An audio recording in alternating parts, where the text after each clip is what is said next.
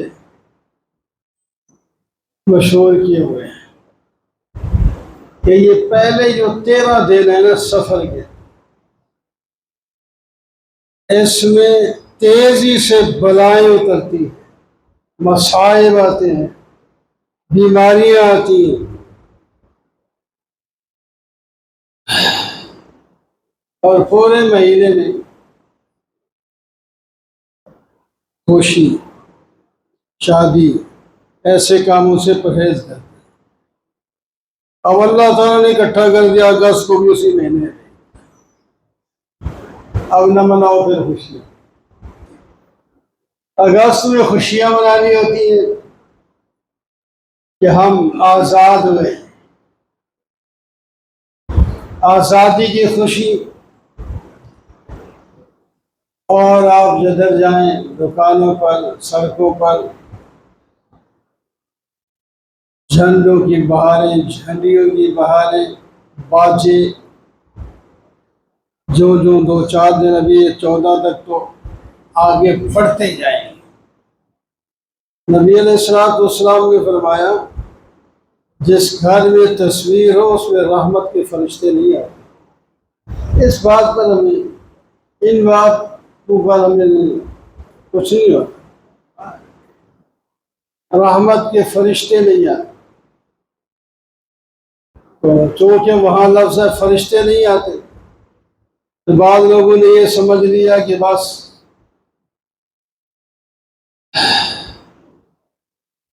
तस्वीर के साथ। और भी फरमाया, जिस घर में कुत्ता हो या तस्वीर हो जानदार,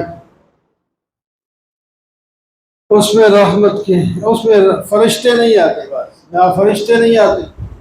फिर हम तफसील में कहते हैं और उलमा समझाते हैं कि यहाँ रहमत के फरिश्ते मुराद हैं। रहमत के फरिश्ते नहीं आते, अज़ाब के फरिश्ते आते हैं, मौत के फरिश्ते आते हैं।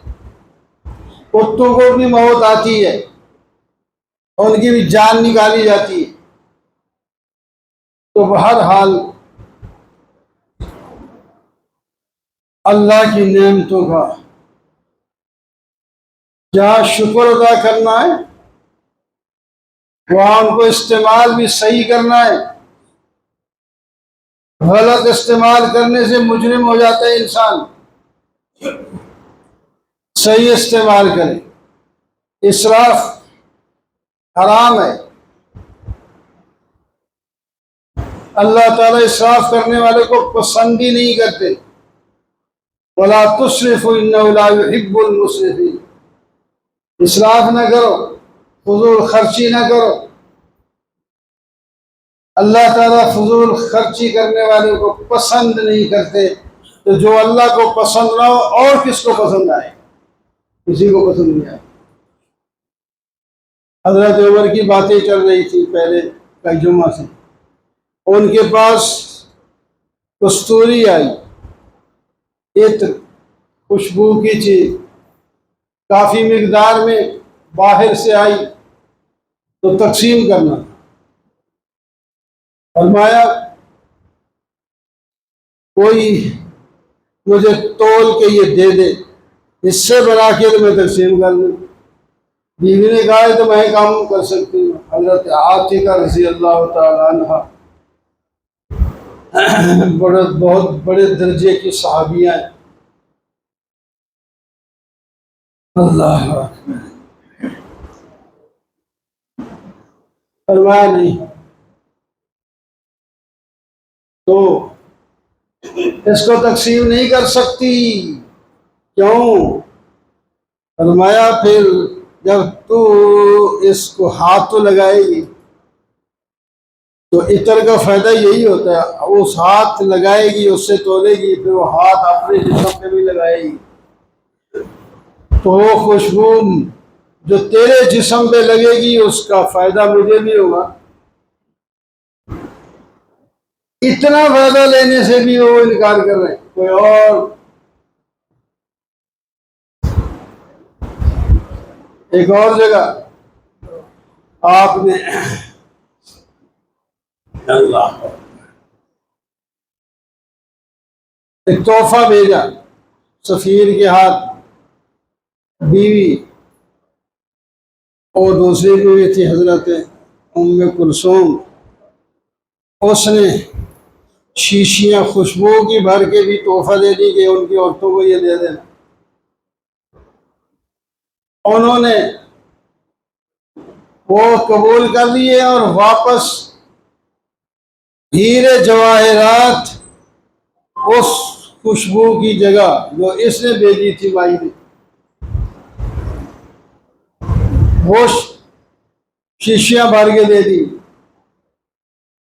बता दिया गया जी ये जो खुशबू भेजी गई थी उसके बदले में ये आए।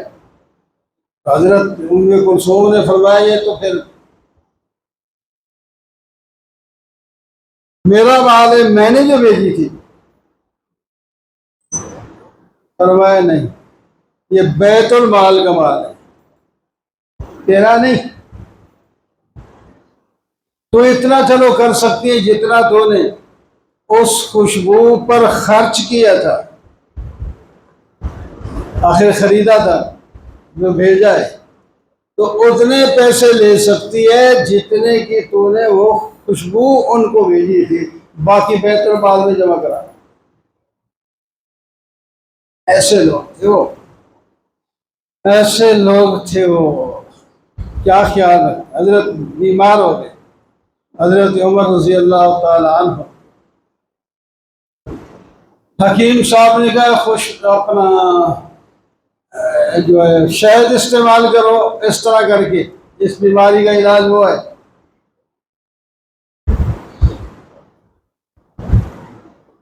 फरमाया बैतुल माल वालों, काबीना वालों, मुझे कुछ शहद चाहिए। हालांकि खुद अमीरुल मोमिनीन है, नहीं ले सकते। इजाजत मिलेगी तो फिर इजाजत मिली, फिर जितनी जरूरत थी वो शहद लिया। इतना एहतियात करते थे जिनके खिलाफ अजर लोग बातें करते। तो भाई होश से काम करें। अल्लाह ने कोई नेमत दी है तो उस नेमत को सही इस्तेमाल करो। तो बात है पाकिस्तान हमें अल्लाह ने दिया है। पाकिस्तान इस्लाम के नाम पर ये एक मुल्क बना है। हम आजाद नहीं थे, हमारे ऊपर अंग्रेजों की हुकूमत, हिंदुओं की हुकूमत, दूसरे लोगों की हुकूमत। हमारी तालीम पर भी पाबंदी सुनाए, हम तो उस वक्त नहीं थे, लेकिन वो खास खास बहुत काम नहीं कर सकते थे मुसलमान। आज हर किस्म की आज़ादी है, लेकिन हर किस्म की आज़ादी का मतलब ये नहीं कि मादर पितर आज़ाद हो जाओ। इस्लाम के हुदूद के अंदर रह के आज़ादी है। तिल का हुदूदुल्लाह व मन यतअद्दा हुदूदुल्लाह फ़क़द ज़लम। ये अल्लाह की हदें, इनको पार न करो। जो हद पार करेगा वो जुल्म करेगा, ज्यादती करेगा, अपने ऊपर भी दूसरे ऊपर। हर चीज की एक पाबंदी, एक सरहद है, उसके अंदर रहे। आजादी भी आप पर नमाज पढ़ने में कोई कदगन नहीं लगाता, रोजे रखने में कोई नहीं रोकता, हज करने से कोई नहीं रोकता। मेरे दोस्तों और बुजुर्गों, आजादी से गलत फायदा नहीं उठाना चाहिए। हर आदमी पर, जिस तरह हर इल्म वाले पर एक इल्म वाला होता है, हर कुदरत वाले पर कुदरत वाला भी होता है। पूछेगा, सबसे बड़ा कुदरत वाला अल्लाह ताला है, जरूर पूछेगा। आप इस मोहलत से फायदा उठा लें, इस्लाम के मुताबिक चलें। इस इस्लाम ने जो हमें आज़ादी दी, आज़ाद पाकिस्तान हमारा बन गया। अब हम आज़ादी के साथ इस्लामी शायर को तस्लीम करें और उस पर अमल करें, अपनी दुनिया भी बनाए और आखिरत भी बनाएं।